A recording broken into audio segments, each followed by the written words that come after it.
Fala galera, tudo bem com vocês? Aqui quem fala é Nelson, tá?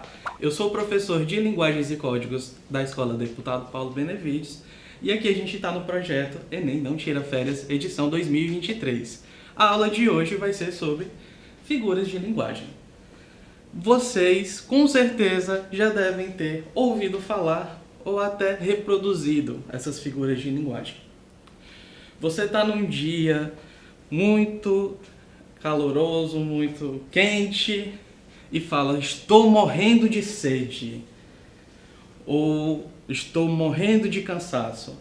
Essas figuras, esses recursos, eles dão um tom mais conotativo, digamos assim. Então, vocês com certeza já devem ter ouvido falar durante a vida de vocês e terem reproduzido também. Aqui a gente tem a tirinha. Meu pai fica pedalando essa bicicleta, mas nunca vai a lugar nenhum. Deve ser uma metáfora da existência dele. Ou seja, aqui nós temos a figura de linguagem já utilizada, que é o quê? A metáfora. E qual é a metáfora utilizada aqui? A vida do pai dele é comparada com a bicicleta ergométrica, no sentido de que a bicicleta não sai do lugar, assim como a vida do pai dele. Sabendo disso, o que seria a figura de linguagem? O que são as figuras de linguagem? São palavras ou expressões que vão além do sentido denotativo das palavras ou dessas expressões. Ou seja, vai além do sentido literal delas. Aqui, por exemplo, Fábio é cara de pau. A gente não imagina Fábio literalmente com uma cara de madeira, e sim que ele é uma pessoa que não tem vergonha, é uma pessoa ruim e por aí vai, certo? E aqui a gente tem 4 tipos de figuras de linguagem, sendo as de palavras ou semântica, né? A gente tem também as de sintaxe ou construção, certo? A gente tem as de pensamento ou as de som e harmonia. Vamos agora para as figuras de palavras, que vai muito com a semântica, certo? Vamos começar pela metáfora. A metáfora, gente, nada mais é que o quê? A comparação, certo? Sem esses conectivos, sem essas ligações. Vamos ver aqui na tirinha. Fala uma coisa romântica. Meu amor é uma caravana de rosas vagando num deserto inefável de paixão. Uau, agora traduz. Aí você está querendo demais. Ou seja, aqui a gente tem uma metáfora do que? Do amor ser comparado a uma caravana de rosas vagando num deserto inefável de paixão. Só que aqui nós não temos nada de conectivo que a gente possa ver literalmente que é uma comparação. Ou seja, a gente sabe que é uma comparação, mas isso não está explícito no texto. Isso fica subtendido, certo? Vamos ver aqui mais 2 exemplos. Brameiro é guerreiro, é trabalhador, por isso a brama está tão suada. Ou seja, aqui a gente tem uma comparação de forma implícita ao quê? O fato da cerveja descongelar é comparado ao suor do trabalhador. Aqui nós temos a figura da Mona Lisa. A gente remete a Mona Lisa ao quê? A uma obra de arte. Ou seja, se você usar Monbijou, as suas roupas vão parecer o quê? Uma obra de arte. Essa é a metáfora que está implícita dentro dessa propaganda. Diferente da metáfora, a comparação ela é explícita. A gente tem a utilização de conectivos, ou seja, palavras que vão ligar e vão dar esse tom de comparação. E são eles como, assim, tal qual e por aí vai. Acorda, Armando, você não sabe que o amor é como uma flor? Se não for regada e bem cuidada, ela murcha e morre. Hã? O amor é como um motor de carro, Armando. Se não trocar o óleo e não cuidar da mecânica, uma hora ele não funciona mais. Ah, sim. Ou seja, a gente tem aqui o comparativo como. Vocês estão vendo aqui?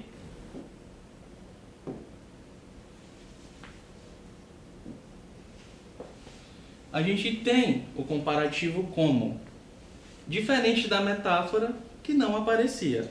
Então a diferença entre a metáfora e a comparação é basicamente essa, ou seja, na comparação a gente tem a utilização desses conectivos e na metáfora não. E ambos têm a mesma finalidade, comparar algo, ok? Na metonímia a gente tem a transposição de significados. Ou seja, quando a gente quer falar de uma parte para falar do todo, quando a gente quer falar da obra e fala do autor, quando a gente quer falar do produto pela marca e por aí vai. Na tirinha aqui, meu pai tem 800 cabeças de gado. E o seu? O meu pai tem só um boi, mas ele está inteirinho. Ou seja, a personagem falou 800 cabeças de gado e não literalmente falou que eram só a parte da cabeça do boi. Já o Chico Bento entendeu que eram as cabeças, a parte do corpo do boi. E o efeito de humor é o quê? O pai dele tem boi, só que o boi está inteiro. Dentro da metonímia, a gente pode ter algumas substituições do autor pela obra. Ouvi o da Marina Sena ontem, que é o álbum dela. Do possuidor pelo possuído. Não se esqueça de ir ao açougueiro hoje à tarde. Do lugar pelo produto. Comprei cambraia para fazer roupa de cama. Cambraia, gente, é um tecido originado de uma cidade francesa chamada Cambrai, certo? Do efeito pela causa, esta casa e tudo que está nela é fruto do meu suor. Ou seja, o suor é o que? Do efeito pela causa. Essa casa e tudo que está nela é fruto do meu suor. Ou seja, o trabalho produz o suor, certo? Do continente pelo conteúdo.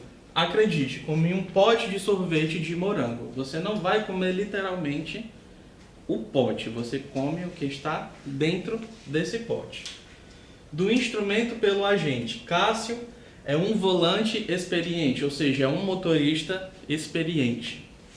Da coisa pela sua representação.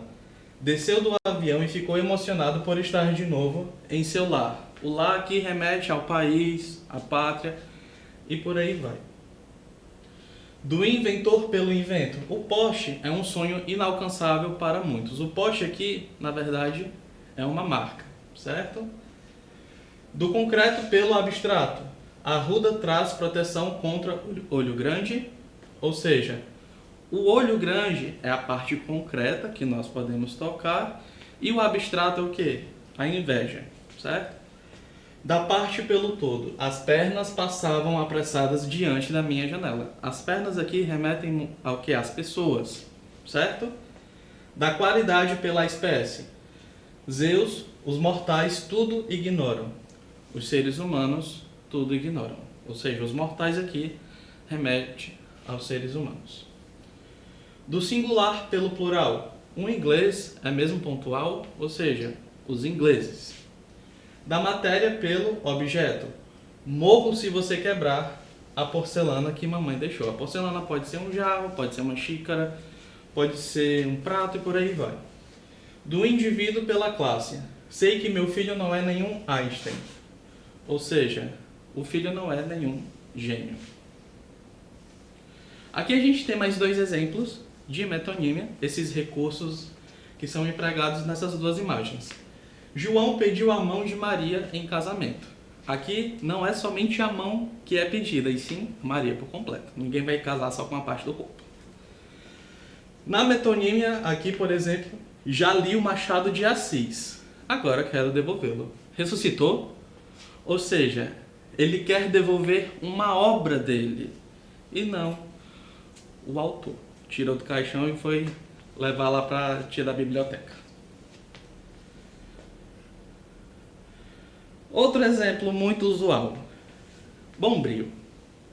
Quando você vai no supermercado, no mercado próximo da sua casa, você vai comprar normalmente Bombril. Só que você vai comprar a palha de aço. O Bombril normalmente é a marca. Você não vai receber exclusivamente esse. Ou seja, tudo que tiver aqui de palha de aço para a venda, você vai receber. Igualmente com o quê? Água sanitária. Na água sanitária, algumas pessoas ainda pedem o quê? Pela marca, que é Que Boa. Sim, Que Boa é uma marca. Água sanitária é tudo isso aqui, certo? Então, metonímia é basicamente isso. Catacrese. Catacrese, pessoal, é quando a gente emprega uma expressão por não existir uma palavra mais específica para aquela coisa. Como assim? No Rio de Janeiro, o senhor poderia me ajudar? Estou meio perdida. Ou seja, a catacrese empregada aqui foi o quê? Bala perdida. Na charge não existe uma expressão direta para a gente falar sobre bala perdida. Por isso que a gente usa essa expressão, por não haver uma palavra mais específica para essa expressão, certo? Aqui a gente tem mais dois exemplos. As mulheres adoram sapatos de bico fino e também perna mais mesa. A gente tem a catacrese perna da mesa, certo? Sinestesia. Sinestesia acontece pela associação de sensações por órgãos de sentidos diferentes. Nós temos visão, audição, tato, olfato e paladar. Na sinestesia, eu pego uma função desses sentidos e atribuo a um outro. Como assim? E foi então que ela me deu aquele olhar frio dela. Nossa, quanto tempo eu não ouvi alguém usar essa sinestesia. Não tinha nada a ver com sino, não. Era puro olhar de desprezo mesmo. Que, aliás, parecia demais com esse que você me deu agora. Qual é a sinestesia aqui? Em olhar frio, nós temos a visão e o tato. Ou seja, eu associei dois sentidos diferentes, certo? Dentro desse recurso chamado sinestesia. Aqui na perífrase, gente, a gente tem a substituição de uma ou mais palavras por outra que a identifique. E pode deixar esse guarda-chuva, porque ali embaixo é que é a terra da garoa. Ou seja, nessa perífrase, nós temos o quê? A substituição por São Paulo. São Paulo é conhecida como a terra da garoa, certo? Se eu tenho, por exemplo, fui no zoológico e conheci o Rei da Floresta. Ou seja, essa perífrase é substitutiva para quem? Leão, certo? Agora nós temos aqui ela que é conhecida como rainha do pop, que é quem? Madonna. Nós temos aqui o rei do reggae, conhecido por Bob Marley. E como eu falei para vocês, o rei da floresta, conhecido por ser o leão. Ok? Nós vamos agora para as figuras de pensamento, que trabalha com a ideia. Hipérbole. Como eu falei no início da aula com vocês, a hipérbole tem essa ideia de trabalhar o exagero das palavras. Eu tenho aqui, tô ficando atoladinha, tô ficando atoladinha. Viu como eu canto bem? Aham. Aposto que Elis Regina está morrendo de inveja. Eu sou sinistro. Ou seja, o exagero aqui, o emprego dele, foi de forma intencional, falando de morrer de inveja. Pelo menos até hoje, ninguém morreu de inveja, literalmente. Certo? Se na hipérbole nós temos esse exagero, no eufemismo a gente tem a suavização de ideias. Fofoqueira não, querida. Eu sou produtora de biografias orais não autorizadas. Ou seja, a personagem aqui está tentando amenizar o significado de fofoqueira. Está tentando deixar essa palavra de uma forma mais delicada. Querida, estou pré-demitido. Não fale assim, vai chocar as crianças. Diga, estou de férias coletivas. Ou seja, o eufemismo aqui foi o quê? Em férias coletivas, para suavizar o fato do pai estar desempregado. E aqui, a Aline já é uma mocinha. Ou seja, o eufemismo aqui é para dizer que a Aline está entrando na sua fase da puberdade. Na personificação, nós atribuímos características humanas a seres inanimados ou irracionais. Nessa tirinha, a gente tem um diálogo entre o Chico Bento e o Zé Lelé. Chico Bento chega enquanto o Zé Lelé está se olhando no espelho e pergunta: "Tá se olhando no espelho, Zé Lelé?" "Eu não, ele que está me olhando." Ou seja, aqui o espelho, que é o ser inanimado, está reproduzindo uma característica que normalmente os seres vivos têm, que é o que? O fato da visão, de olhar. Essa é a personificação. O espelho reproduz uma característica que é de olhar, ok? Ironia. Ironia é a representação do contrário daquilo que se afirma. Vamos lá, que vocês já devem ter ouvido muito falar. Quem foi o inteligente que usou meu notebook e apagou tudo que estava gravado? Aqui, ele quis literalmente chamar a pessoa de inteligente? Não, quis chamar a pessoa de qualquer outra palavra que não fosse essa, mas sim o contrário. Vamos ver mais alguns exemplos, pessoal. Você é muito irônica, dona Nésia. Sério? Não diga. Descobri isso sozinha ou teve que pesquisar no Google? O que você acha de uma coleira com um sininho? Claro. Assim eu saberei onde você está. Aqui, você é ateu? Sou, graças a Deus. Vamos ver mais alguns exemplos. Me disseram que você está fazendo um curso de ensino à distância. E bota a distância nisso. Fecharam a escola perto da minha casa. Ou seja, aqui, o ensino à distância foi ironizado não pelo fato de ele estudar de casa, e sim por a escola ter ficado muito longe de onde ele mora. Me escuta? Você está digitando, não tem como te escutar. É uma forma de falar, forma de escrever. Cala a boca. Não estou falando, estou escrevendo. Ou seja, aqui é uma conversa repleta de ironias. Antítese.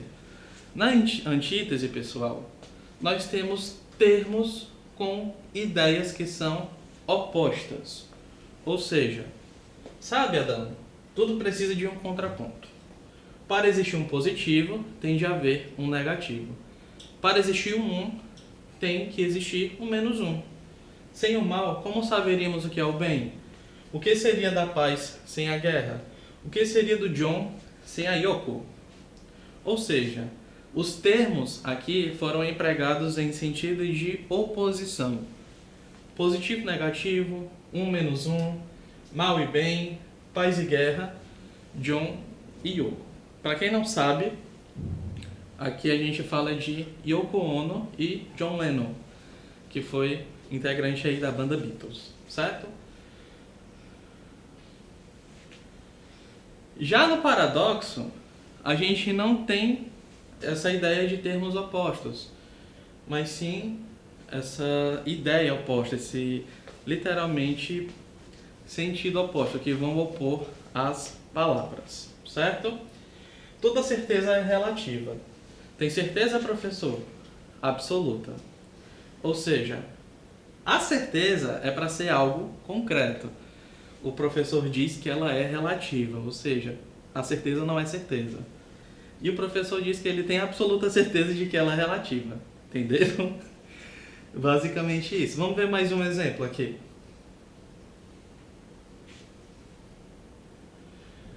Garfield. Feliz segunda-feira. a mãe de todos os oxímoros. Oxímoros também tem essa ideia de paradoxo, tá, pessoal? Que é quando a gente tem essas palavras de sentidos opostos para ressaltar o significado. Por exemplo, se eu digo silêncio ensurdecedor, eu tenho duas palavras opostas querendo ressaltar o significado de silêncio. E o paradoxo aqui é o quê? Feliz segunda-feira. Uma pessoa nunca é feliz em uma segunda-feira, principalmente o Garfield, ok? Figuras de sintaxe, textos, expressões e construção gramatical. Aqui a gente tem a elipse. A elipse é o que? É quando eu tenho uma fala, uma expressão em que eu omito uma palavra, uma expressão, mas eu sei de quem eu falo, do que eu estou falando, através do contexto, eu encontro de forma fácil. Aqui na tirinha, por exemplo, a gente tem a mulher do H. Primeiro ele começou a beliscar entre as refeições, depois a comer sanduíches entre as refeições. Agora ele come refeições entre as refeições. Aqui no segundo quadrinho, nós temos depois a comer sanduíches entre as refeições. Nós não temos nada que remetesse de quem ela está falando. Mas a gente sabe que ela fala do marido dela. Só porque aparece aqui na tirinha, no quadrinho seguinte? Não. A gente tem aqui no primeiro quadrinho já o pronome ele, certo? Ou seja, ela faz essa remetência ao H no segundo quadrinho, ok? Já no polissíndeto, nós temos o uso repetitivo de conectivos. E, ou, nem, se, por aí vai. Mãos ao alto. Se for eleitor, passe a carteira. Se for deputado, passe a mala. Se for assessor, passe a cueca. Que aqui faz remetência à época do mensalão. Qual é o conectivo que está repetido aqui? Se. Se, se, se. Vamos passar aqui. Pleonasmo. Pleonasmo, gente, não é só uma figura de linguagem, mas um vício de linguagem também. Não é só reconhecido como algo estilístico através de expressões, não. Também é considerado um vício de linguagem. Você, com certeza, na sua redação deve ter escrito, em algum momento da sua vida, ou ter ouvido seu colega falar, há muito tempo atrás. É um pleonasmo, porque há muito tempo atrás já reforça no atrás que você fala do passado. O fato do verbo haver empregado no AHA, acento agudo, a gente tem já uma remetência ao passado, então não há necessidade de colocar atrás. Esse recurso, essa figura de linguagem é justamente para repetir a ideia de uma palavra no sentido de reforçar e intensificar esse significado. Saia para fora, Rex. Ela te enxotou com pleonasmo? Impossível, ela não seria capaz. Então o que era? Entendi, levar a saia para fora. Ou seja, a dona do cachorro quis que ele saísse de casa e ela reforçou esse significado que queria que saísse para fora. Só que ele, não é possível que ela está me falando um pleonasmo desse. Então eu entendi que é o que? A saia, levar a saia para fora. Ou seja, ele empregou a polissemia aí, certo? Vamos ver alguns exemplos de pleonasmo. Hemorragia de sangue, duas metades, ambos os dois, verdade verdadeira, fato real que vocês devem ver demais nos filmes de terror, baseados em fatos reais, propriedade característica, sair para fora, entrar para dentro, subir para cima, também tem o descer para baixo, encarar de frente, adiar para depois, retornar de novo. Vamos ver mais alguns exemplos. O celular ou a vida? Esse sujeito não sabe que é pleonasmo? Ou seja, aqui o celular e a vida têm o quê? O mesmo valor, o mesmo significado. Então se ele pegasse o celular, é a mesma coisa que pegar a vida dele. Um exemplo de pleonasmo: o político falou uma mentira. Ou seja, o fato de ele ter falado político reforçou que a ideia de mentira, como se ele tivesse dito, a mentira falou uma mentira. Ok? Mais alguns exemplos. Promoção no mês das mães. Na compra de 3 peças, ganhe uma rasteira grátis. Ou seja, se eu ganho algo, é para ser grátis. Lan house com internet. Ou seja, se é uma lan house é para ter internet. Proibido barulho sonoro. Se é barulho, é sonoro. Grávida que sobreviveu a acidente está viva. Ou seja, se sobreviveu, está viva. Não é para estar morta, né, gente? Vamos lá na anáfora. Na anáfora, quando eu tenho uma repetição de uma ou mais palavras de forma regular, certo? Doutor, eu estou com falta de ar. Só, pois esse hospital está com falta de leito, falta de médico, falta de medicamento, falta de verba. Ou seja, a repetição do verbo faltar, a gente tem aqui como exemplo de anáfora, ok?